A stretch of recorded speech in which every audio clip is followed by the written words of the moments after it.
Buenas tardes a todos, gracias por vuestra presencia. Esta es la última conferencia online de la SECA del año de 23. Tenemos hoy Sara Almeida de la Universidad de Coimbra, del Centro de Estudios de Arqueología, el CACP. Es una doctoranda de esta temática del primer milenio antes de Cristo y de este facies mediterráneo orientalizante.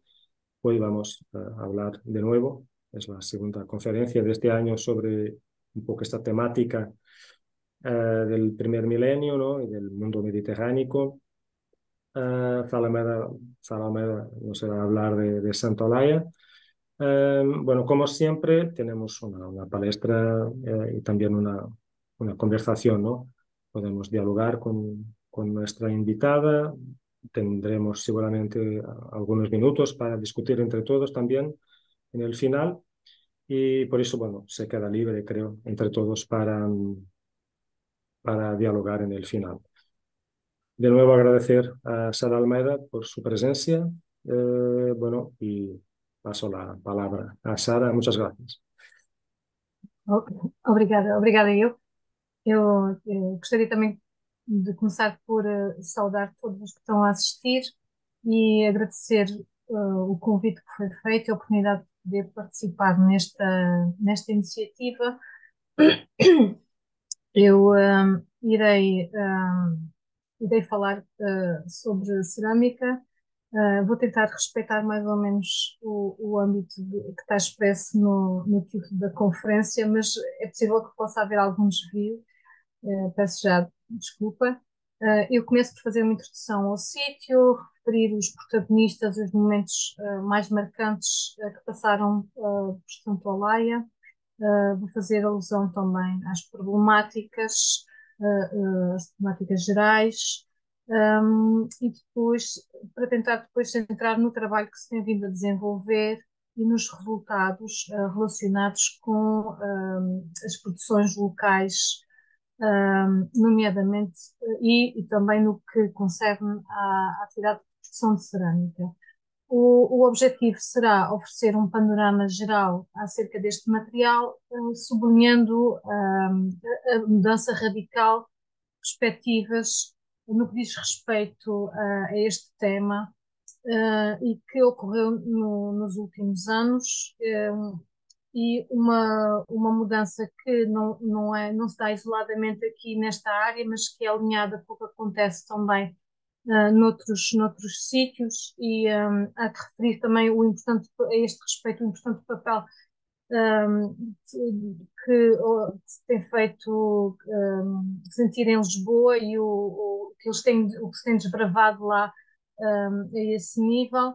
E essa mudança de perspectiva e de paradigma a que eu me referia estará ligada, de certa forma, às virtualidades das tecnologias que hoje em dia estão mais disponíveis, mas será, imagino eu também, ou estará eventualmente também relacionada com uma mudança geracional, uma mudança de mentalidades. Enfim, é uma ratoeira à qual nós não conseguimos escapar, mas que importa também estarmos o mais conscientes dela possível.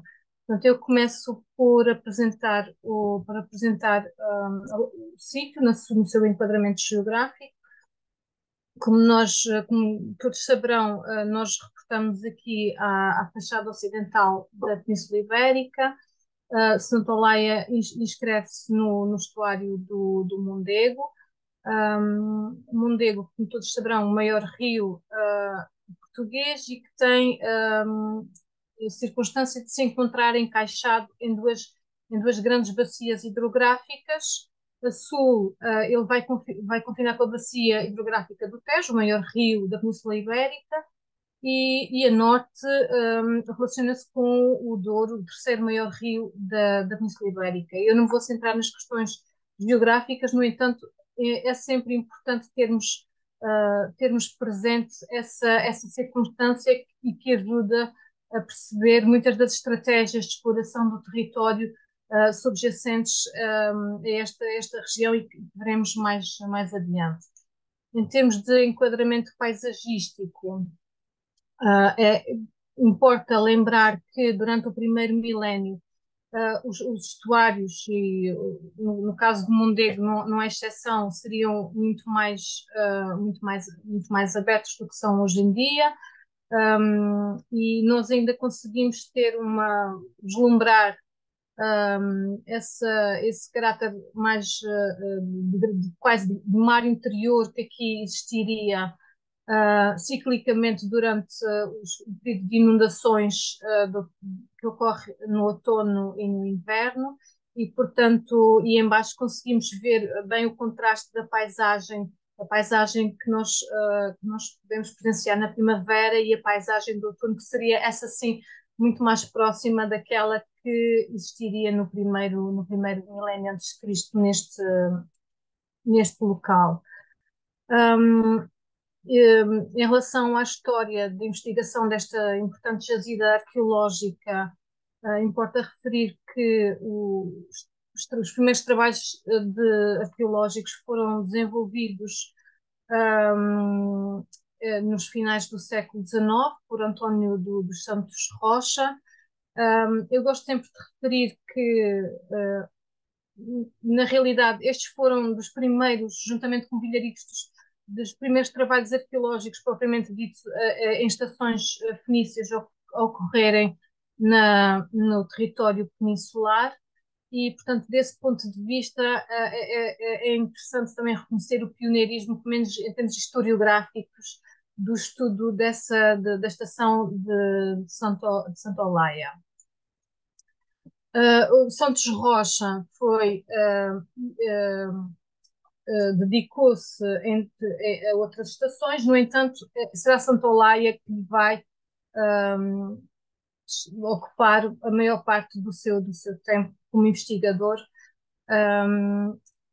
Ele, sendo advogado de profissão, ele vai condicionar muito da sua vida à escavação que aqui vai desenvolver. Portanto, a curiosidade que lhe vai suscitar, ele cedo se vai aperceber de que está perante uma estação que é excepcional, face àquilo que ele conhecia em seu redor, face, por exemplo, às estações castrejas escavadas por contemporâneos, portanto, a busca de como tentar compreender este caráter estacional e atípico do que ia surgir em Santa Olaia vai fazer com que ele vai iniciar uma série de iniciativas, de expedições arqueológicas. Ele vai rumar a sul a tentar procurar respostas paralelos para a estação que ele estava a colocar a descoberto.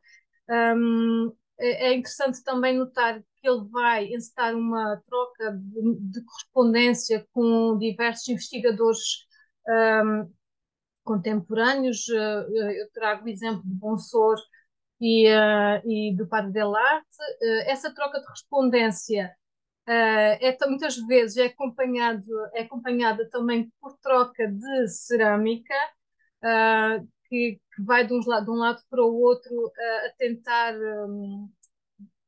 confirmar se tratam das mesmas produções, de produções diferentes, enfim, tentar fazer uma coleção de referência. E desse ponto de vista, importa também salientar que Santos Rocha se encontrava perfeitamente entrosado na rede que ligava os principais investigadores da época e que participava ativamente no diálogo científico que se desenvolvia então em termos peninsulares e em termos europeus. O trabalho dele é exemplar também ao nível da publicação dos resultados, portanto, isso convém também sublinhar que ele, pouco tempo depois de ter concluído as escavações, vai realizar a publicação integral, em formato quase monográfico, dos trabalhos que desenvolveu. Ele, nessa publicação, vai expor não só as sequências construtiva e os aspectos estratigráficos das escavações, mas a cerâmica será um dos aspectos aos quais ele dará uma grande atenção. Nós notamos todo um esforço fazer uma ilustração rigorosa, uma descrição bastante desenvolvida dos materiais e, e sendo que é curioso notar que e isso também fruto da época que Santos Rocha revela uma visão dualista acerca desse material, sendo que ele considerava como exótica toda a produção, ou quase toda a produção de boa qualidade produzida ao torno. Ou seja, porque ele entendia que não haveria no sítio, na estação, não haveria competência tecnológica e aptidão para fazer materiais e materiais com essa qualidade. De todo modo, eu gostaria de salientar que em alguns pontos ele tem uma visão muito certeira e muito alinhada com aquela que hoje em dia prevalece, e nomeadamente no que diz respeito às ânforas, ele é bastante claro a referir que tratariam de materiais de cariz púnico, que teriam protótipos cartagineses, mas cuja produção teria lugar na Península e no território da Península Ibérica. Portanto, muito de acordo com aquilo que hoje em dia também se defende. Quanto a outros grupos de cerâmica estudados pelo autor, é interessante notar que tudo o que são produções manuais, grosseiras, de fraca qualidade, são consideradas automaticamente como produções indígenas, tipo autóctone ou primitivo. Há também um segmento de cerâmica local que corresponderia a imitações das importações que aqui chegariam, e existe ainda um terceiro grupo de grandes vasos de boa qualidade e com modelos que fogem também um bocadinho ao que seriam os formatos que ele apelida de indígenas, e que seriam, portanto, também materiais que, mesmo sendo produções manuais, seriam também de origem não local, portanto, seriam, no fundo, também importações exógenas. Eu trago esta imagem para reforçar a ideia da importância que era dada ao material, à cerâmica, ao material e à cerâmica em concreto. Não deixa de ser para nós bizarro ver a dimensão que este material acaba por assumir, sendo utilizado não só como elemento decorativo, mas também como elemento simbólico. Aqui, no caso, ele está a enquadrar o busto da República nos espaços do município. Isso porque Santos Rocha foi presidente da Câmara e, portanto, usou também dessas prerrogativas para tentar também projetar e divulgar esse material que era, que, que era tido como material relevante. Bom, passado esta fase de grande vigor e de grande projeção do sítio, ligada, portanto, aos finais do século XIX, a estação, o estudo da estação vai passar por uma fase de quase abandono e de quase esquecimento, que só termina já no último quartel do século XX, com as intervenções que vão ser protagonizadas por Isabel Pereira. São intervenções que ela vai desenvolver no sentido de tentar diagnosticar o estado de conservação das ruínas que tinham sido colocadas a descoberto por Santos Rocha.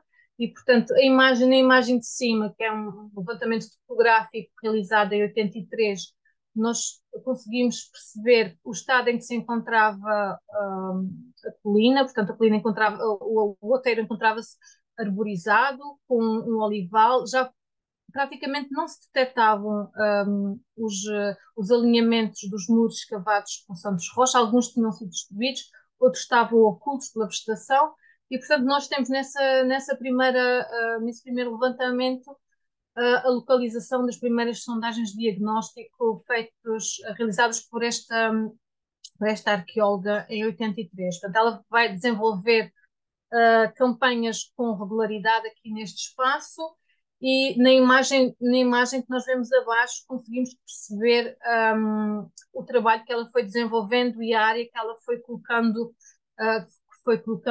a descoberto. No entanto,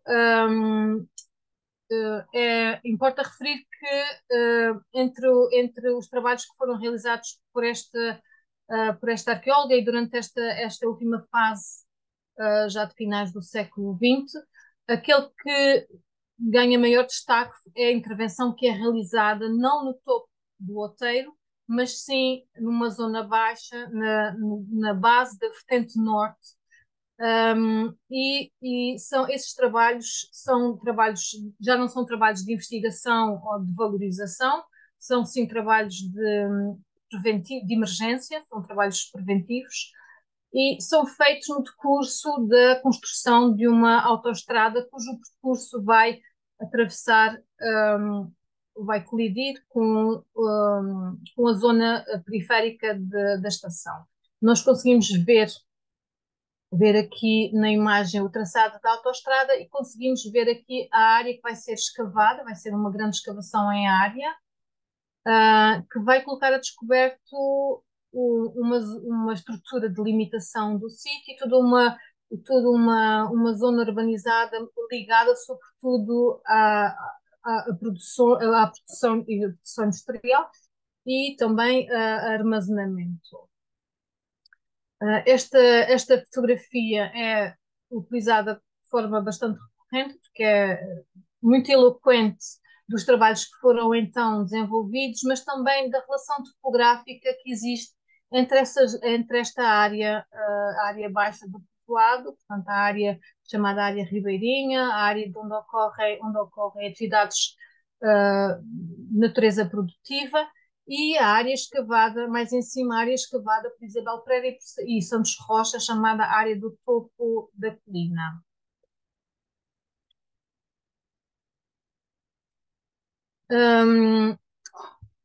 É justo referir que Isabel Pereira desempenhou um papel também muito importante no estudo e na divulgação do sítio, muito embora ela tenha assumido dado um especial ênfase à atividade metalúrgica no âmbito do estudo do sítio.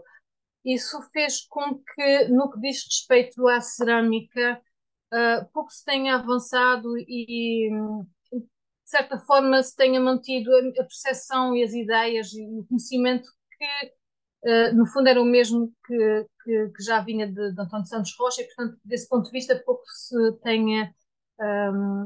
tenha avançado. A exceção será, com certeza, no que diz respeito ao estudo das cerâmicas, alguns contributos que, entretanto, foram surgindo. Importa salientar o contributo dado primeiro por Susan Frankenstein e depois um contributo muito relevante dado pela professora Ana Arruda na sistematização que ela faz do material publicado de Santo Olaia, no material cerâmico, a sistematização que ela faz no âmbito da sua tese de doutoramento. Portanto, eu tive a sorte e o privilégio de poder pegar nessa coleção, nessa importante coleção, e de estudá-la no âmbito de uma tese de doutoramento, que tem como objetivo analisar esta área, no fundo, que é uma área de transição entre a mancha de influência fenício-púnica e o mundo castrejo, um projeto que é orientado pela professora Raquel Vilaça e, portanto, quando a seta não, peço desculpa, a minha seta não quer obedecer.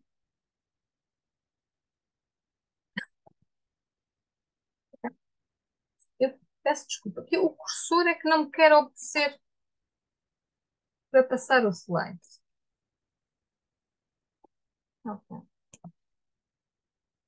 Eu vou tentar passar manual. Talvez tentar tirar o ponteiro. Já está. Ok. Já consegui. Portanto, peço desculpa. Hum, a coleção de cerâmica de Santa Olaia, como possivelmente muitos saberão, encontra-se depositada no Museu Municipal de Santos Rocha. Ela ocupa um lugar de destaque na exposição permanente do museu, muito embora muita da identificação seja ainda um pouco por cautela, um pouco genérica. E temos aqui a imagem então da cerâmica que se encontra exposta e também da grande quantidade de cerâmica que se encontra em depósito no fundo do museu. Portanto, a primeira tarefa que foi preciso desenvolver foi promover uma revisão geral da informação estratigráfica, de forma a sempre que possível e de modo o mais completo, tentar contextualizar o espólio, e isso para ter uma noção dos ritmos e das fases de ocupação do sítio. Portanto, o objetivo aqui era criar um processo dialético confrontando os materiais no seu significado, na sua cronologia, na sua funcionalidade com os contextos de proveniência. É claro que muitas vezes isso não se foi possível e não se concretizou, no entanto, sempre que foi possível, isso permitiu-nos vislumbrar uma sequência ocupacional do sítio, uma sequência que, ainda que relativa, é uma sequência bastante relevante, e foi possível fazer esse exercício não só para a zona baixa do povoado, para a zona ribeirinha, mas também pontualmente em algumas áreas escavadas no topo do outeiro, como podemos ver aqui na imagem de cima. Outra questão muito importante era a da diacronia da ocupação da estação. Se existem períodos que estão muito bem documentados, ou mais bem documentados, nomeadamente o período que vai, grosso modo, do século VII ao século IV, há alguns momentos que não estão assim tão bem, não estão assim tão bem documentados, nomeadamente os momentos iniciais de fundação do sítio, ligados eventualmente aos finais do século VIII, e também o próprio século III antes de Cristo é um período que não é que esteja ausente em termos dos materiais e das datações de carbono. No entanto, é um período que, em termos de presença de materiais, é muito menos expressivo. O que existe também de nós algum esforço para tentar explicar este padrão. Igualmente importante, para além da questão da cronologia, foi também promover a interpretação dos espaços, a maneira como estão organizados, e a sua funcionalidade. E com isso eu introduzo a questão da existência de espaços ligados à produção de cerâmica. Portanto, esta é uma imagem antiga, uma imagem publicada por Santos Rocha, e aqui está assinalado um forno por ele escavado e documentado, uma estrutura que se localizava, portanto, na zona alta do outeiro, uma estrutura relativamente pequena, mas de dupla câmara, de planta circular, ainda tinha a grelha bem conservada. Ele apresenta um corte dessa estrutura que teria dimensões relativamente modestas, portanto, cerca de 1,25 m de diâmetro por meio metro de profundidade da câmara de combustão. E, portanto, é uma estrutura que se vai implantar sobre um muro da fase mais antiga, portanto, embora não hajam dados muito seguros, admite-se que seja uma estrutura já de meados ou já da segunda metade do primeiro milénio antes de Cristo. Mais surpreendente, ou talvez não, é a documentação ou identificação de estruturas ligadas à produção de cerâmica na zona baixa do povoado. Portanto, o trabalho que se desenvolveu de interpretação das estruturas tornou evidente que, a par dos conhecidos já fornos de cal e fornos de cerâmica, existiam também na zona, aqui já junto à muralha, existiam outras estruturas que corresponderiam. Não posso ligar o ponto. Corresponderiam a estruturas de produção de cerâmica e aparentemente teriam sido construídas aparentemente já em meados do primeiro milénio antes de Cristo. A primeira estrutura é uma estrutura de pequena dimensão, de planta redonda, com cerca de 1,40 m de diâmetro, de planta circular, com um pilar adjacente à parede. Ainda tinha os negativos dos bastões para a fixação da grelha e encontrava-se colmatada por cinzas. É uma estrutura que é relativamente modesta também, em termos de dimensões, e que tem paralelos em fornos, por exemplo, da área da Extremadura espanhola, nomeadamente nos identificados na Escola de Hotelaria de Mérida. E, portanto, que são estruturas do século VI, o que também coaduna-se com a cronologia destas estruturas, aqui detectadas em Santa Olaia. Temos aqui um segundo forno, mais mal conservado e que foi vandalizado durante a escavação, portanto, a planta não é inteiramente segura. No entanto, temos algum registro gráfico, fotográfico, e temos também as descrições da doutora Isabel Pereira, que se refere a esta estrutura como tendo uma forma de útero, o que nos faz lembrar um pouco também, por exemplo, as estruturas da zona do Alentejo, nomeadamente a Malhada dos Gatos. Neste caso, não é inteiramente claro se este forno, se esta estrutura de combustão seria dotada de pilar ou não. Finalmente, temos uma estrutura um bocadinho diferente, também muito mal conservada, já só restava a base da câmara de combustão. No entanto, foge um bocadinho aos exemplos anteriores, porque é uma estrutura de maiores dimensões, teria quase 4 metros de diâmetro. A estrutura da câmara de combustão estava revestida com argila calcinada e encontrava-se também colmatada com cinzas. A documentação fotográfica não é a melhor. Temos, no entanto, dispomos, no entanto, dos perfis transversais que foram feitos e que nos permitem ver o processo de colmatação dessa estrutura. Portanto, o que nós temos é, no fundo, a indicação de quatro fornos de produção de cerâmica. São fornos de dupla câmara, de tipologia mediterrânica. Comparativamente a alguns exemplos que se conhecem na área meridional, são estruturas de facto bastante modestas. No entanto, em termos de dimensões, são compatíveis com os exemplos que eu acabei de dar, nomeadamente para o caso da Extremadura espanhola e para o caso também do Alentejo. Quanto à sua localização, é interessante notar que eles assumem, à exceção do forno que está no topo do outeiro, eles assumem uma localização periférica, o que também se coaduna com, muitas vezes, com os bairros de olarias que se conhecem, que inclusive se podem instalar no exterior das muralhas.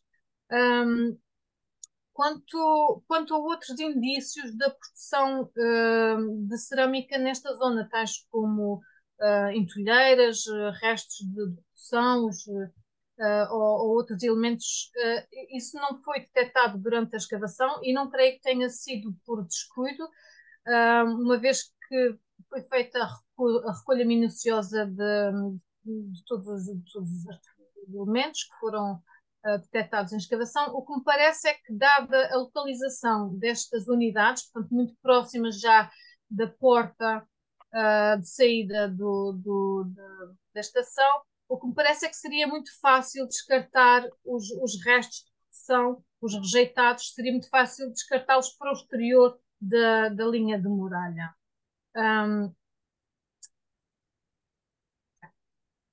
Portanto, nós tínhamos, portanto, documentada a existência de atividade artesanal ligada, portanto, à produção de cerâmica. Imaginávamos que que essa atividade teria assumido um papel e uma importância relevante na esfera económica do sítio, e isso num período que deverá oscilar entre o século VI e o século V a.C., impunha-se então a questão de tentar identificar os fabricos produzidos.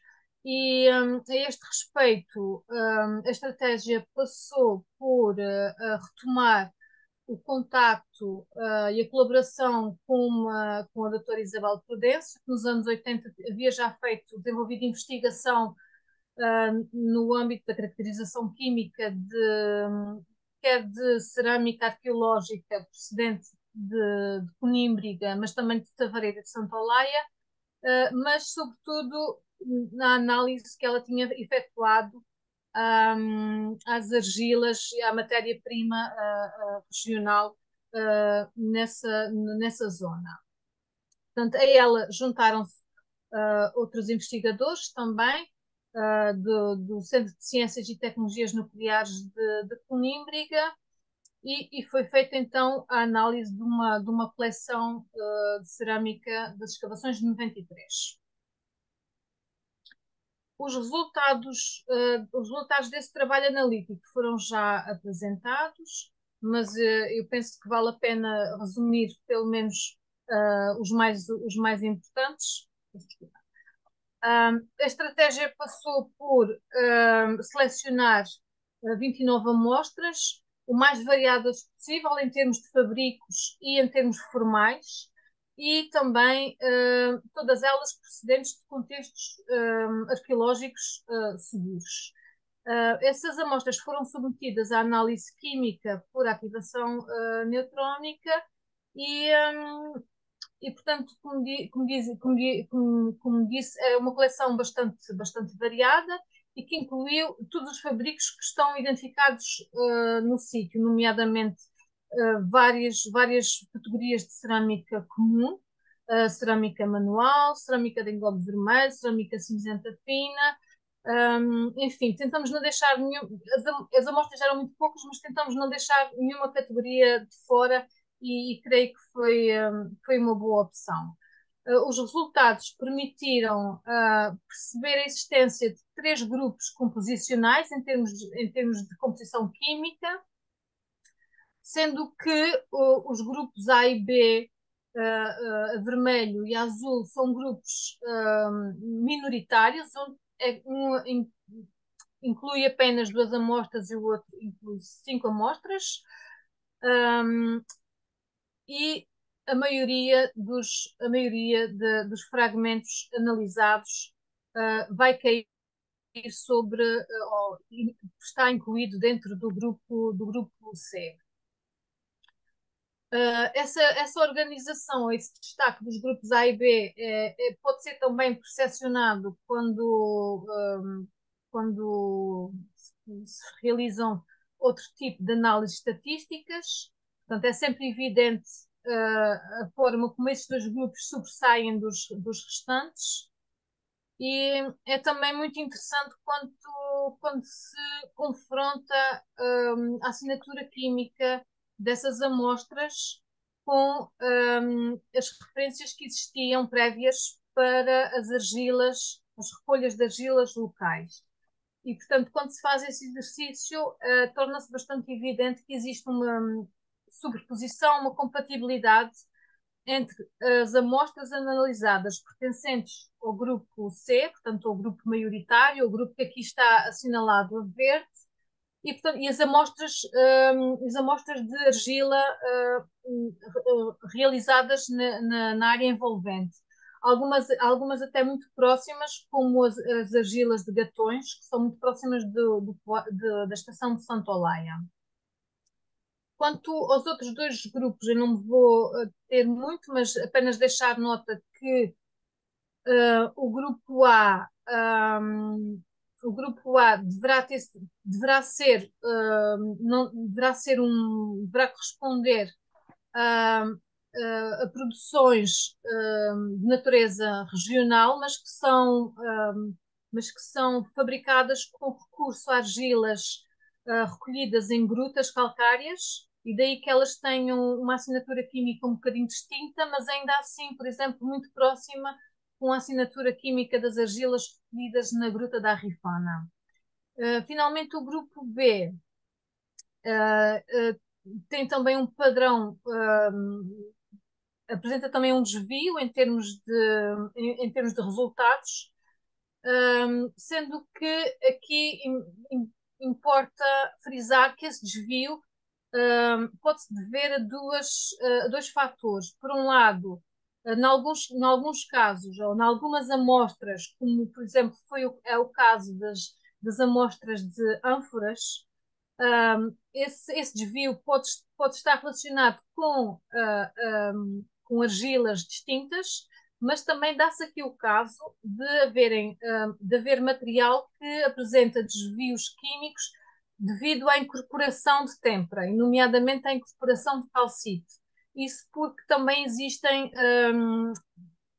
recipientes manuais que serão quase certeza produtos de origem local, que também se enquadram aqui neste perfil, mas que devido à grande presença de calcite apresentam também esse desvio químico.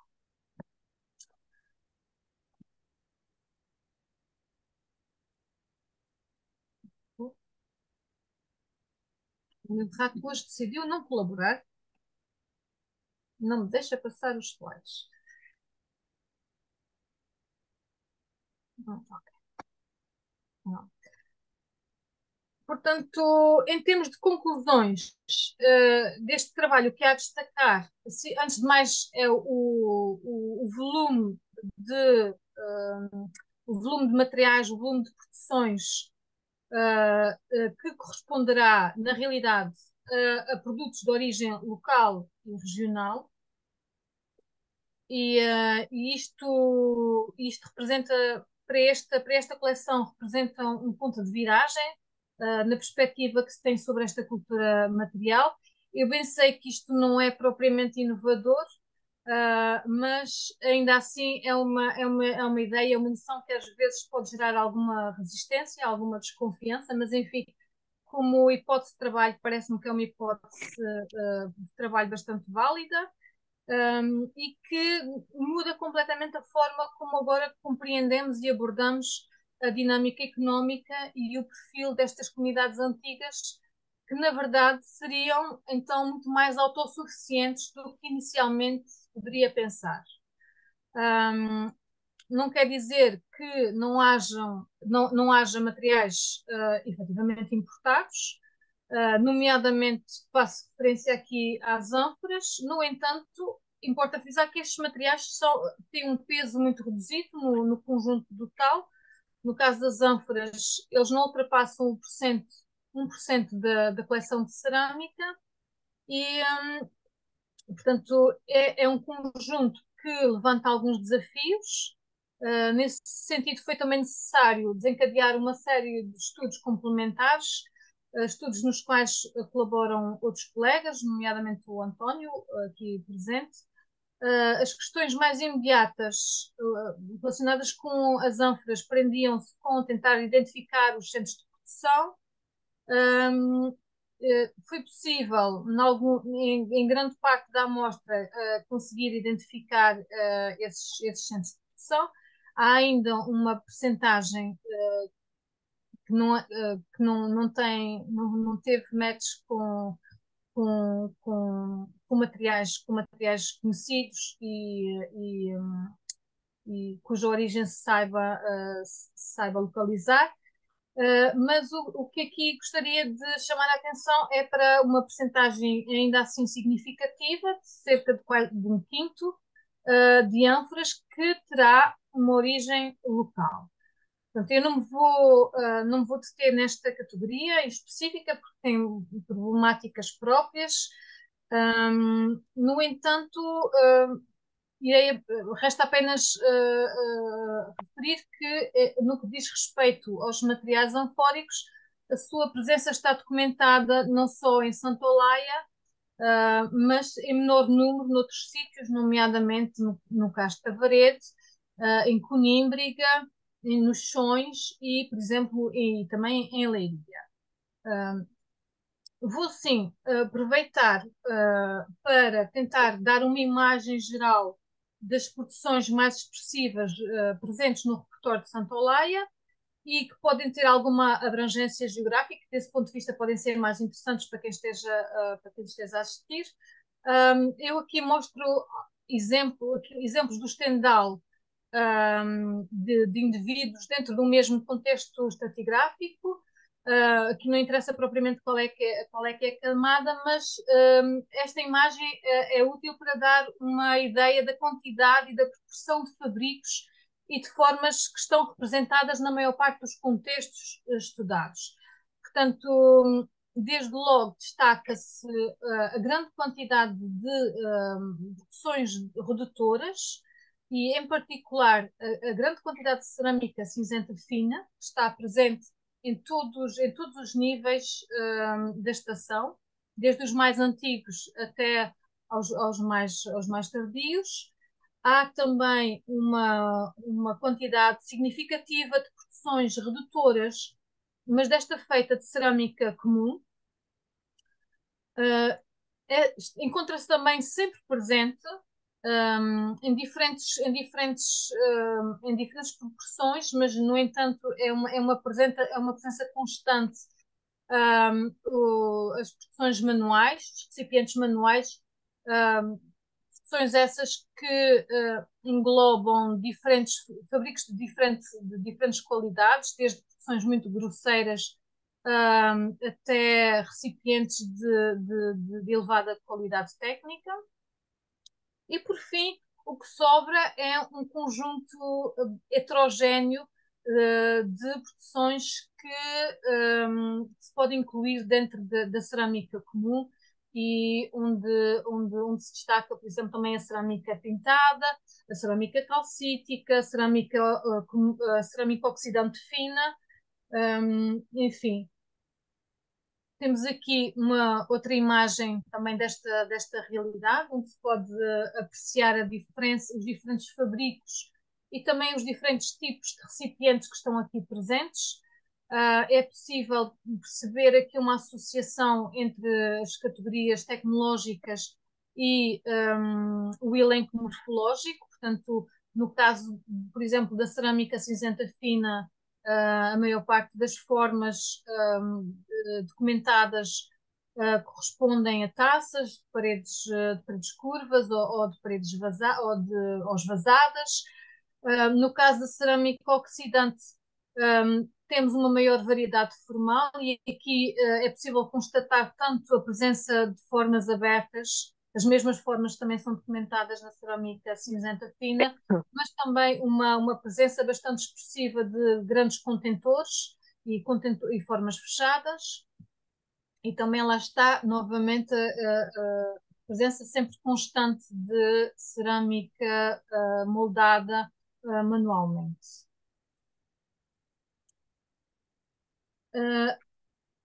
Aqui temos a imagem, uma ilustração do repertório aparentemente mais ou menos contemporâneo, onde podemos perceber que, que existe uma gama de fabricos bastante variada e também um elenco formal também ele variado e é interessante também notar que existe uma coerência e uma ligação entre as categorias tecnológicas e o elenco formal. Um, Podemos aqui observar desde grandes recipientes pintados até as taças cinzentas finas, pequenos potes de cerâmica comum cinzenta ou potes de maior tamanho, também recipientes também fechados de cerâmica cinzenta fina e cerâmica comum também oxidante. Portanto, esta é uma imagem dá conta do caráter diversificado do repertório de cerâmica de Santa Olaia em meados do primeiro milénio antes de Cristo. Há também, é possível também constatar uma evolução gradual, uma evolução que não é brusca, mas que, no entanto, é perceptível ao nível dos fabricos e também ao nível dos modelos formais. Trago aqui o exemplo da cerâmica de consumo, onde podemos ver que há uma evolução desde as taças manuais carnadas, passando pelas taças as taças de cerâmica os vasos de cerâmica cinzenta fina caliciformes e que com o decorrer do tempo eles tendem, por um lado, a assumir formas cada vez mais estreitas e, por outro lado, também a incorporar diferentes fabricos, sendo que nos momentos mais tardios são bastante expressiva a presença de fabricos oxidantes associados a essas pequenas peças de consumo de fabrico fino. Ainda em termos evolutivos, é possível também detectar alterações em termos diacrónicos ao nível dos padrões tecnológicos. Do ponto de vista dos fabricos, nota-se que a partir de meados do primeiro milénio antes de Cristo começam a diversificar-se os fabricos de cerâmica comum, assumindo agora protagonismo, por exemplo, a cerâmica comum calcítica, que nos momentos mais antigos estava apenas associada à cerâmica de modelação manual e que agora transita para a cerâmica a torno. Ao mesmo tempo, vão também surgir novas categorias, como é o caso da cerâmica granulosa ou cerâmica aluvionar. E importa também frisar que o aparecimento desses novos fabricos dá-se ao mesmo tempo que se dá o desvanecimento de outro material mais antigo e que era bastante icónico. Alguns desses exemplos de material mais característico, mais icónico do sítio, nós vamos encontrá-lo na cerâmica pintada. Neste segmento em ponto ocorrem alguns formatos muito característicos desta estação. Aqui tanto o repertório formal como decorativo dá nota da individualidade desta coleção, onde eu gostaria de destacar umas peças de caráter híbrido, que são estes potes anforoides que estão aqui assinalados, que, embora em termos conceptuais esta forma não seja inédita, portanto ela encontra-se atestada noutros lugares, este formato em concreto não o encontramos noutros espaços e, portanto, aparentemente constitui uma originalidade e uma forma típica desta estação e desta região em concreto. As formas abertas denunciam também alguns traços peculiares das produções orientalizantes de Santa Olaya. Eu trago aqui o exemplo destes pratos com pintura a branco, em pestanas. Essa pintura também pode ocorrer noutro tipo de peças abertas, como sejam também taças, e, portanto, a conjugação destas marcas permite forjar um repertório que parece ter uma identidade cultural única, por vezes híbrida, mas ao mesmo tempo, isto parece um bocado paradoxal, mas ao mesmo tempo também conservadora e de raiz nitidamente fenícia ou orientalizante. É também interessante perceber que estes traços culturais não se encontram limitados ou confinados apenas à estação de Santa Olaya, mas provavelmente devido à produção precoce, à sua produção precoce no sítio, eles vão se difundir por estações, por outras estações próximas na área do estuário e vão também provavelmente contribuir para a emergência de um perfil material específico que se vai fundir no sistema económico regional. Nós vemos manifestações desta cultura, deste tipo de cultura, de forma mais ou menos vincada em várias estações vizinhas, desde logo em Coimbra, um caso um pouco problemático, mas ainda assim onde é possível constatar desde a primeira idade de ferro a presença de materiais que aludem para esta conexão com o material orientalizante de Santa Olaya. Esta conexão é muito mais nítida no caso de Conímbriga, que também muito mais explorada do ponto de como jazida arqueológica e que forneceu uma quantidade de espólio muito superior. E é um sítio que revela não só a incorporação de material procedente, provavelmente procedente de Santa Olaya, mas também outro material de origem meridional que aqui vai dar entrada durante a Idade do Ferro. A mesma coisa também encontramos em Tavaredo, um sítio que tem uma cultura material com um perfil muito aproximado ao de Santa Olaya, muito embora muito semelhante, é um sítio que é um material que também tem algumas características particulares uh, e, uh, e importa também frisar que este impacto cultural, né, que dimana a partida de Santa Olaya, vai se fazer sentir não só nas trocas e no intercâmbio de materiais e de produtos, mas num aspecto que, a meu ver, é também muito significativo, que é a transmissão tecnológica ligada aos novos sistemas de produção de cerâmica.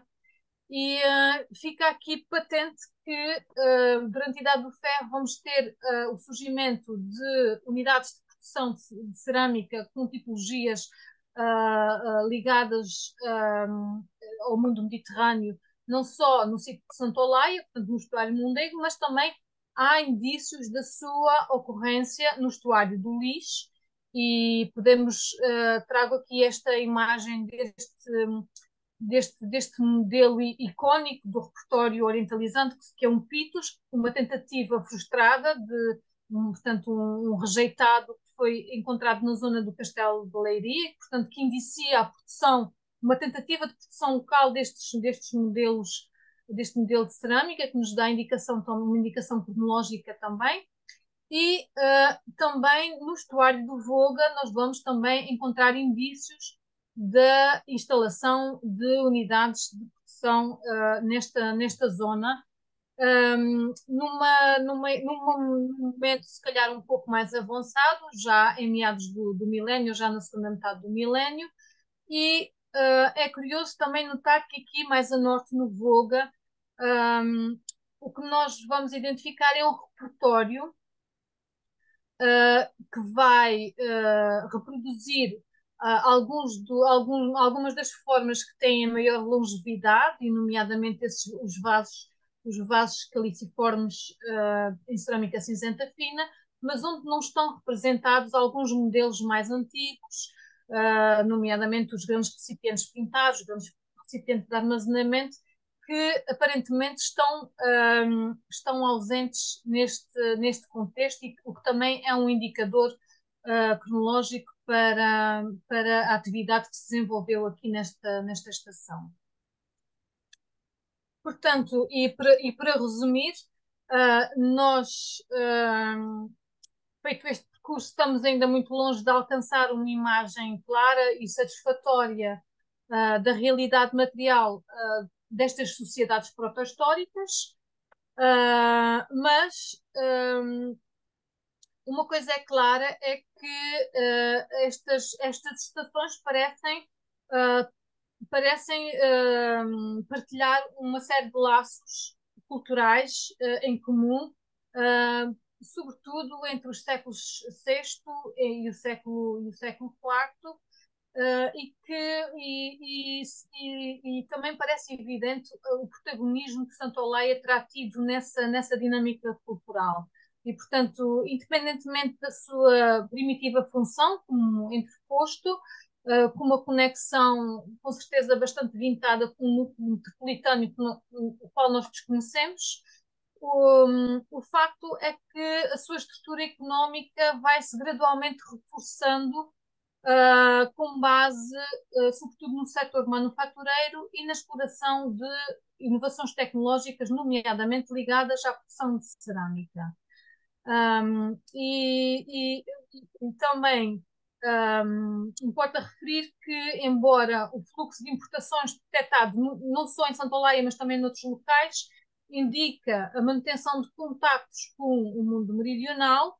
No entanto, é o mercado microrregional do estuário do Mondego que parece ser o principal centro de abastecimento da produção local e também da distribuição dos bens importados. Portanto, o modelo económico aqui patente parece ultrapassar o mero entreposto de distribuição de mercadorias, o modelo de recolha de minerais e a sua canalização para os mercados do Sul, em troca de bens exóticos.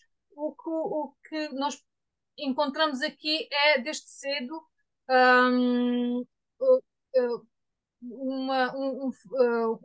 uma economia dupla, em que a procura internacional parece ser complementada pelo comércio de curta distância, de forma a suprir as necessidades primárias através do desenvolvimento de um perfil regionalmente mais autossuficiente e mais autossustentado.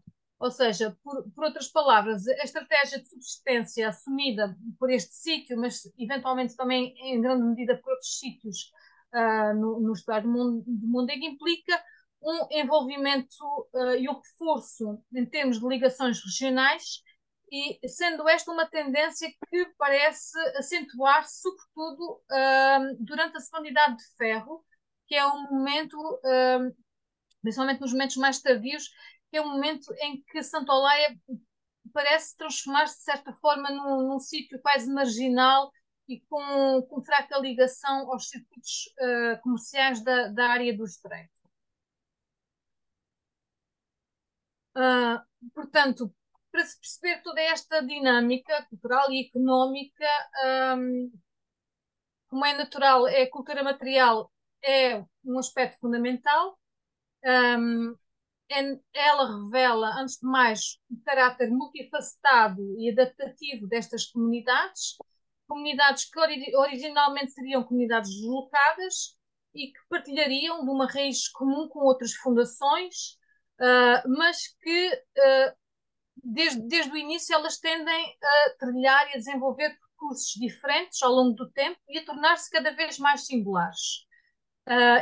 Nós estamos perante uma característica que é típica dos contextos coloniais remotos e que está muito ligada à emulação e à perpetuação de referências culturais primitivas. Aqui, neste caso, a ligação indígena e o afastamento dos centros económicos do Sul parecem favorecer uma certa deriva estilística, e o que é natural em paragens como estas, que são pouco permeáveis às influências púnicas e helenísticas. Nós aqui o que observamos é uma certa cristalização de expressões obsoletas, de ascendência fenícias, como já muito bem havia detectado a professora Ana Arruda com a expressão de conservadorismo orientalizante. Portanto, o que nós temos aqui é uma cultura material peculiar, cujo repertório se distingue ao longo do tempo pelo seu caráter conservador, pela sua resistência às novidades, um, por uma notável persistência formal, ao mesmo tempo que também se incorporam e que se preservam novos traços, visíveis, por exemplo, ao nível das expressões decorativas. Pelo que podemos constatar, durante a Idade do Ferro e durante um longo período de tempo, este impulso cultural vai ter um grande impacto no território costeiro mais imediato, e é um impacto que, apesar de bastante forte, parece estar quase circunscrito às áreas do estuário e dos estuários. Portanto, no fundo, o que eu queria realçar aqui é que nós estamos num dos extremos do mundo orientalizante, numa das suas últimas fronteiras, e o resultado disso é naturalmente o aparecimento de uma cultura de raiz orientalizante, mas uma cultura original na sua reinterpretação dos modelos de referência. Nós não nos podemos esquecer que não existe uma cultura fenícia monolítica e que, portanto, o material que aqui hoje eu trouxe é com certeza uma boa prova disso. E era basicamente isso que eu tinha para apresentar. Eu agradeço a vossa atenção. Obrigado, Sara. Nada.